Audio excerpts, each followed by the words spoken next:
Quand on est élu, on a juste un petit peu envie de répondre aux besoins immédiats et singulièrement des plus fragiles d'entre nous. Moi, je fais de la politique et je m'engage pour essayer d'améliorer la vie des gens et particulièrement de ceux qui en ont le plus besoin. C'est à nouveau 340 logements qui sont construits dans le quartier d'Atlantique avec 50 logements sociaux. Au regard du nombre croissant de demandes de logements sociaux en souffrance, il y a comme une forme de décalage à avancer sur ce type de projet en n'étant pas plus ambitieux pour répondre aux besoins des habitants. Et on sait que les files d'attente sont très longues et que les difficultés sociales se cumulent. Aujourd'hui, le phénomène de déclassement fait qu'il y a plein de gens, des classes moyennes, des gens dont on pourrait pas soupçonner qu'ils sont en difficulté et qui sont en difficulté, y compris face à l'accès au logement. Quand on construit, on choisit aussi ce qu'on construit. C'est un choix politique de construire telle typologie de logement.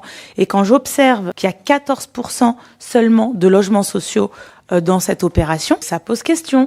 Et quand on observe par ailleurs que beaucoup des logements sociaux qu'on construit, c'est du PLS. Vous le savez comme moi, le PLS, ça ressemble au tarif du privé, donc c'est pas accessible. Bon, ça pose question. Est-ce qu'on répond vraiment aux enjeux, aux défis du logement accessible pour toutes et tous?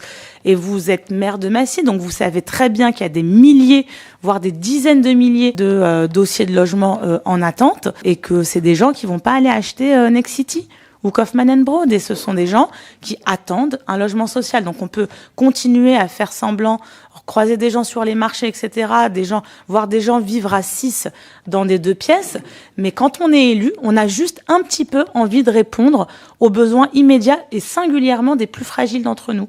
Donc pardon de vous poser la question, quand vous faites des opérations immobilières, est-ce que ça répond ou pas aux besoins des gens? Voilà. Moi, je fais de la politique et je m'engage pour essayer d'améliorer la vie des gens et particulièrement de ceux qui en ont le plus besoin, ceux qu'on croise et auxquels on n'apporte pas de réponse. Donc là, normalement, on devrait pouvoir apporter un bout de réponse à ces gens-là.